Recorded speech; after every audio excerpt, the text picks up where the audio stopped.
আসসালামু আলাইকুম এভরিওয়ান, কি অবস্থা সবার? তো আজকে আমরা স্ট্রেট লাইনের কিছু এমসিকিউ হ্যাক্স দেখার চেষ্টা করব।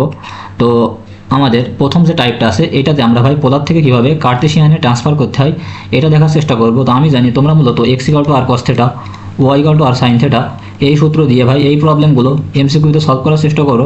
তো এমসিকিউতে এগুলো করা ভাই অনেক টাইম কনজিউমিং একটা ব্যাপার। তো আমরা এগুলো করবো না, আমরা ডিরেক্ট ভাই অপশন দেখবো অ্যান্ড অ্যান্সার করার চেষ্টা করব।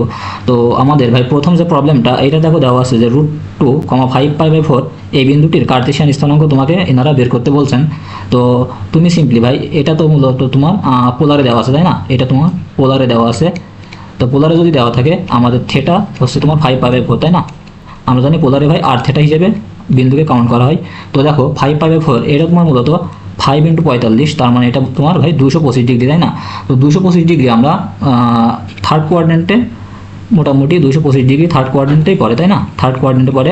তো আমরা এখন দেখবো ভাই এই অপশানগুলোর মধ্যে কোন পয়েন্টটা ভাই থার্ড কোয়াড্রেন্টে আছে, তো সেটা হবে আমাদের অ্যান্সার। ঠিক আছে, তো আমরা যদি প্রথম অপশানটা দেখি এটা দেখো ভাই 3,2, তার মানে এটা প্রথম চতুর্ভাগে, তো এটা আমার অপশান হবে না। অ্যান্ড বি নম্বর যে অপশান এটা আমার -1,1, এটা আমার সেকেন্ড কোয়াড্রেন্টে, তো এটাও আমার অপশান হবে না, আমার অ্যান্সার হবে না। অ্যান্ড 2,-1 এটা ভাই আমাদের ফোর্থ কোয়াড্রেন্টে, তো এটা আমাদের ভাই অ্যান্সার হবে না। তো ভাই -1,1 এটা দেখো আমাদের তোমার থার্ড কোয়াড্রেন্টে, তো এটা হচ্ছে আমাদের সেই কাঙ্ক্ষিত অ্যান্সার। ঠিক আছে, আমরা ডিরেক্ট ভাই এমন কিছু আর কি একটু বিশ্লেষণ করেই আমরা অ্যান্সারটা দেখাবো, আমরা এখানে ভাই কোনো ম্যাথ করবো না। আচ্ছা, আমাদের সেকেন্ড যে প্রবলেম এটাতে দেওয়া আছে দেখো 4,2π/3 এই পয়েন্টটার কার্টেসিয়ান স্থানাঙ্ক আমাকে বের করতে হবে। তো এখানে আমার যে থেটা এটা ভাই আমার দেখো তো 2π/3 না, তো π/3 মানে কি 60, অ্যান্ড এর সাথে দেখো ভাই 2 গুণ আছে, তার মানে এটা মূলত ভাই আমার 120। তো 120কে আমরা সেকেন্ড কোয়াড্রেন্টে বলতে পারি। সেকেন্ড কোয়াড্রেন্টে তোমার ভাই যে রেঞ্জ এটা 90 থেকে 180, তো 120 তোমার সেকেন্ড কোয়াড্রেন্টে পড়ে। তো আমরা এখন দেখবো যে তোমার সেকেন্ড কোয়াড্রেন্টে কোন পয়েন্টগুলো আছে, তো সেটাই আমার অ্যান্সার হবে তাই না। তো এটা দেখো ভাই ফার্স্ট কোয়াড্রেন্টে, তো এটা আমার অ্যান্সার হবে না। অ্যান্ড যে বি নম্বর অপশানটা এইটাতে দেখো ভাই এই জিনিসটা আমার সেকেন্ড কোয়াড্রেন্টে পড়ে, তার মানে এইটা অপশন হওয়ার একটা চান্স আছে। একইভাবে এইটাও দেখো ভাই আমার সেকেন্ড কোয়াড্রেন্টে পড়ে, তার মানে এইটাও আমার অপশন হওয়ার একটা অ্যান্সার হওয়ার একটা চান্স আছে। বাট এটা দেখো আমার ফোর্থ কোয়াড্রেন্টে, তো এটা আমার ভাই আর কি অ্যান্সার হবে না। তো এখন আমরা দেখতে পাচ্ছি যে হয় বি আর না হয় সি, এখানে তোমার অ্যান্সার হওয়ার একটা চান্স থাকে তাই না।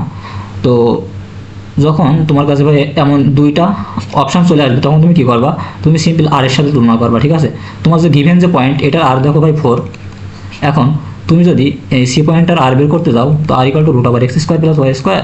তো তুমি এটা সিম্পলি যদি একটু ক্যালকুলেশন করো, এই ক্যালকুলেশন করতে ভাই তোমার আহামরি খুব টাইম লাগবে না, 3/4, তো এটা আমার 1 আসে। তো তুমি দেখছো ভাই সি পয়েন্টের আর তোমার গিভেন যে পয়েন্ট এটার আর ভাই সমান না, তার মানে সি তোমার কোনোভাবে অ্যান্সার হইতে পারবে না। তো আমার অ্যান্সার হবে ভাই বি। তো আজকের টাইপটা মোটামুটি এইটুকুই ছিল। আমরা পোলার থেকে কীভাবে কার্টেসিয়ান হয় এটা দেখার চেষ্টা করেছি। অ্যান্ড সামনের ভিডিওতে আমরা তোমার কার্টেসিয়ান থেকে ভাই কীভাবে পোলারে ট্রান্সফার করতে হয় তার শর্টকাট দেখার চেষ্টা করব বা হ্যাক্স দেখার চেষ্টা করব। তো আজকের ভিডিও এখানে শেষ করছি, ধন্যবাদ সবাইকে।